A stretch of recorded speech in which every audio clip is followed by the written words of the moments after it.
नमस्कार, मी पोट्यो. इन्कलाब जिंदाबाद.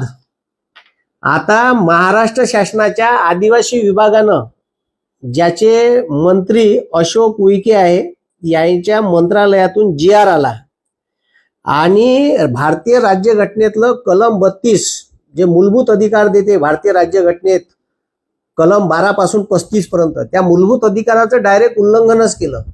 या जी.आर. मध्ये हा जी.आर. आहे. हा जी.आर. का म्हणते आणि हा आता आलेला जी.आर. आहे दिनांक 5/8/2026 म्हणजे 5 ऑगस्ट 2026 ले. आणि या जी.आर. मध्ये म्हणते का हे बा ठीक आहे, मूलभूत अधिकाराचं उल्लंघन डायरेक्ट भारतीय राज्यघटनेच्या मूलभूत अधिकाराचं उल्लंघन आहे. ठीक आहे. म्हणते प्रवेशित विद्यार्थी वसतिगृहात राहत असताना कोणत्याही संघटनेत भाग घेणार नाही.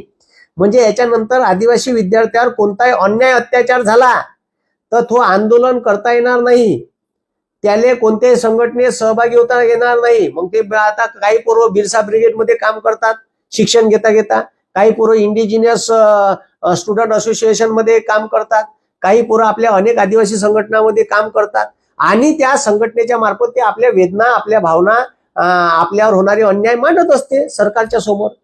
आणि सरकार म्हणते का तुम्हाला संघटनेतच भाग घेता येणार नाही. म्हणजे मला वाटते अशोक उईके यायचं वरचं हेड गेलं आहे. यायला राज्यघटना बरोबर वाचलेली नाही.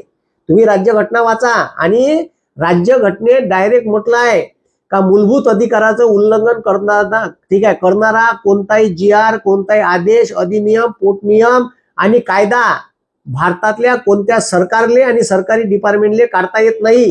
हे जर समजत नसेल तर माझ्याकडून शिकून घ्या म्हणा राज्यघटना. त्या RSSच्या हाफचड्डीवर बसून नाही शिकतायत ते. ठीक आहे. त्या अशोक उईकेले का समजते का नाही समजत का माहीत.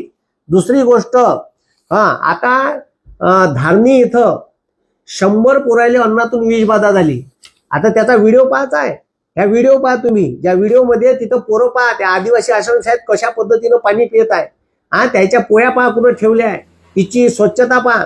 मी तर म्हणतो का ठीक आहे, अन्न व प्रशासन विभागाचे जे प्रमुख आहेत आता तुकाराम मुंडे साहेब यायना आदिवासी आश्रमशाळेवर धाडा टाका. तुम्ही हा व्हिडिओ पहा.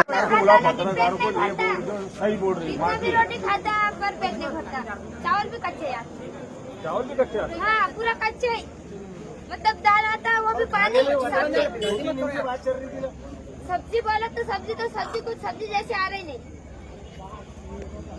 अरे वीडियो बना के वायरल करो रे भाई.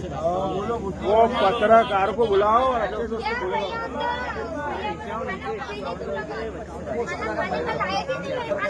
अरे मलिक को फोन लगाया. त्या गोर गरीब आदिवासी पोराचे मुद्दे कोणी मांडले नाही म्हणून त्याला कसं